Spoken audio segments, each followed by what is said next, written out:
Horren hasten da. Ez naiz ni eguneroko bat eramateko gauza. Kuadernoetan anotatzen ditut gauzak, buruatzen zaizkidanak. Irakurketak eta bestelako datuak. Direla egin beharrak, direla telefono zenbakiak. Horiek denak dira nire egunerokoa.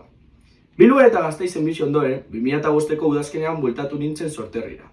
Unibertsitate garaian etxetik alde egin eta ordura arte tarteka baino ez nintzen itzultzen. 2005ko uztailaren 28an hauxe idatzi nuen kuadernoan. Igandean iritsi nintzen Ondarroara. Lasaitu egiten nau herrian egoteak. Nobelaren egitasmoari eutsi nahian nabil, baina ezin. Arratsaldean lerro bakar batzuk lotzen ari nintzela txori bat sartu zait gelara. Horren auskorra zen, bira eta bira hormetan talka eginez. Leihoa zabaldu dut eta atera eginda. Iruditzen zait. Ni neu ere txori ura bezain nahasi nabilela. Orientazioa galduta. Gaur, eguerdian gerrako pasarte bat kontatu didate. Omen zegoen, errepublika garaian sozialista bat herrian. Meabe, esaten ziotena.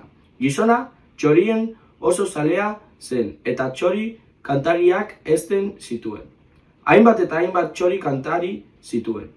Behin, gerra garaian, bomba batek etxea hondatu zuen eta txori guztiak hegan atera ziren. Ordurako, Meabe alde egina zen herritik.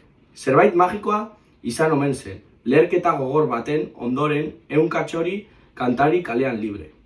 Gertaera latz baten ondotik, beldurraren ondotik, zuntzimenduaren ondotik, une batean alaitasuna jabetu zen kale haietaz.